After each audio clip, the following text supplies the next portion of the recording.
The House Republicans have authorized an impeachment inquiry against President Biden, despite there being a lack of evidence.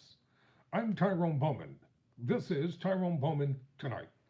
According to Reuters, the U.S. House of Representatives voted on Wednesday to formally authorize its ongoing impeachment inquiry into President Joe Biden as Republicans unite behind the effort, even though they have yet to find evidence of wrongdoing by the Democrat.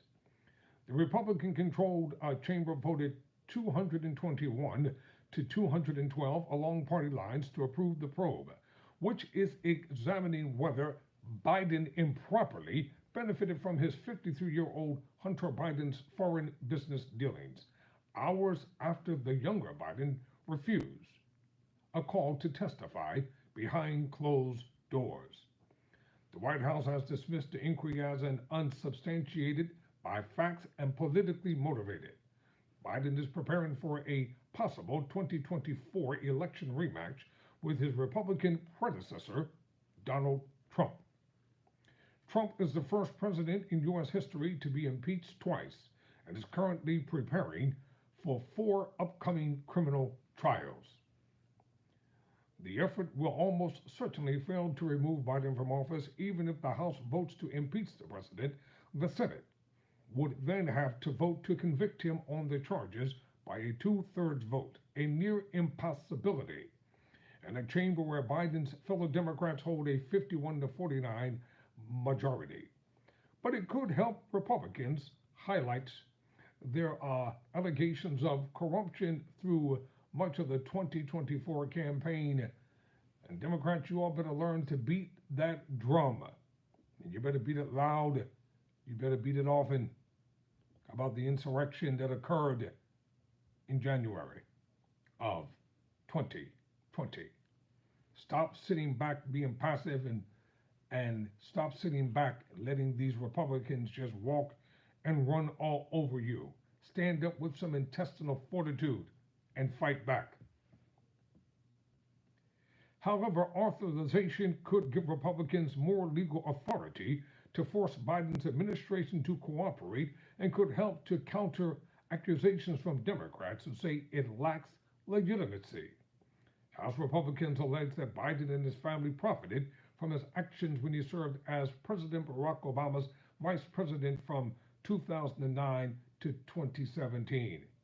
And they have zero business ventures in Ukraine and China during that period. What hypocrisy. What hypocrisy from these people. What they need to have an inquiry is,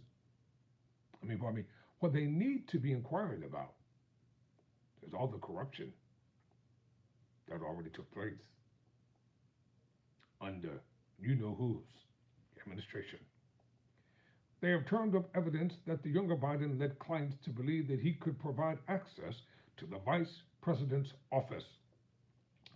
But they have not provided evidence that Biden took any official actions to help those businesses or benefited financially from them.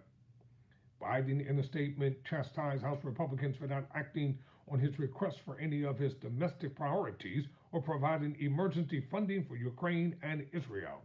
House Republicans are not joining me. Instead of doing anything to help make America's lives better, they are focused on attacking me with lies, Biden said. Earlier on Monday, Hunter Biden defied a committee subpoena to testify behind closed doors, saying he would testify only in public as he feared his words would otherwise be misrepresented. Well, that coincides with the fact that somebody who is a ranking member of the Judiciary Committee on the other side refused and defied a subpoena to appear before the January 6th committee. Touche. Right back at you. Members of the committee said they would take steps to hold him in contempt of Congress, which could potentially result in prison time. The House has now spoken, and I think pretty loudly, pretty clearly, with every single Republican voting in favor of moving into this official impeachment inquiry phase of our constitutional duty to oversight, said Republican Representative Jim Jordan. He's the one, Jordan, who defied and ignored and refused to honor the subpoena to appear before the January 6th Insurrection Committee. Oh, what hypocrites these folk are. Seriously, what hypocrites. House Republicans from districts Biden won in 2020 said they view the inquiry as a fact-finding exercise. Lies, lies, lies. The whole point of an inquiry is not to prejudge, Representative Nick LaLota of New York said. The average New Yorker is mighty suspicious of folks from the president's family making tons of millions of dollars like the Trump family was during his administration in possessions in which they had no experience. Seems a little fuzzy, LaLota, to referring to Hunter Biden's prior role on the board of Ukrainian emergency company Burisma. Trump, the frontrunner for the Republican presidential nomination, was impeached twice by the House during his presidency, in 2020 for trying to pressure Ukraine to announce a corruption investigation of Biden, and in 2021 for trying to overturn his election laws. Both attempts foundered in the Senate, as will this. Hunter Biden, who has described his struggles with drug and alcohol addiction, has also been the subject of a years-long criminal investigation. He faces federal charges that he lied about his drug use while buying a handgun, and separate charges of failing to pay $1.4 million in taxes. He has pleaded not guilty to the gun charges, and his lawyer says he has repaid his taxes in full. There you have it. In the depths of my addiction, I was extremely irresponsible with my finances. But to suggest that is grounds for an impeachment inquiry is beyond the absurd. It's shameless, he said. And you know what's ironic? All these are lawyers fighting one another. They're all lawyers, probably with the exception of a few. And they all know their constitutional rights.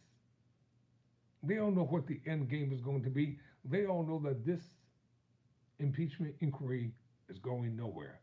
It's called political football. I've said it before. It's called revenge. It's called vindictiveness. They hated President Obama.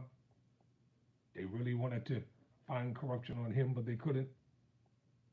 And even now, they still want to come after Obama, and he's not even in office. And Biden, for whatever reason, refuses to stand up with authority and fight. I'm Tyrone Bowman. Never surrender. Never quit.